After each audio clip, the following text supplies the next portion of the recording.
আজকে আমি চলে আসছি সোয়ানবেড়া এলাকায়। এটা হচ্ছে রাজাপাড়ার দিকে। আসার পর দেখি ভাই আরেকজনের ফিটিং দিতেছে। ফিটিং বলতে কাজের জন্য আরকি ফিটিং দিচ্ছে। তারপর বলল যে, "তোরা আসছো, আমরা অনেক খুশি হইছি। চল আমাদের সাথে।" তারপর দেখলাম যে এখানে আমাদের আরো কিছু ভাই ব্রাদার আসছে দেখা করার জন্য। তারপর ভাইরে বললাম, "একটু সুন্দর করে পোজ টোজ নাও।" আমার বন্ধু আবার চালাক আছে। এবারে যেই পরিমাণ ফার্ম দিতেছে, "ভাই তোমার এলাকা অনেক বেশি সুন্দর।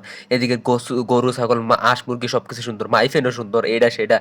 যাই হোক, সত্যি কথা বলতে ওদের এলাকাটা আসলে অনেক সুন্দর। এখানে মানে ভিডিও করার জন্য, শুট করার জন্য মানে সুন্দর একটা পরিবেশ আরকি। ছোটবেলায় যে জিনিসটার বেশি ভয় পাইতাম এনে দিয়ে এটা হাজির। এই রাজাহাঁসটি যে পরিমাণ দৌড়াইতো আপনারা কারা কারা এগুলো দৌড়ে নিয়েছেন কমেন্ট করে জানেন। যেহেতু আমাদের কাছে 15 প্রো ম্যাক্স ছিল, তাই আমরা কিছু রিলস ভিডিও শুট করতেছিলাম এইখানে।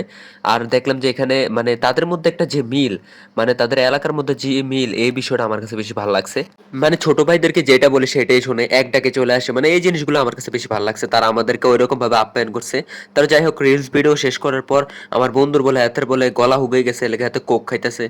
ডায়লগ দিতে পারে না, একটা দিতে গিয়ে 40টা করে বল হাতের আবার জায়গায় গলা হুগাইয়া। আমরা এখানে আসছিলাম নতুন কিছু কাজ ধরবো, তো সেই কাজের আলাপ আলোচনা করার জন্য।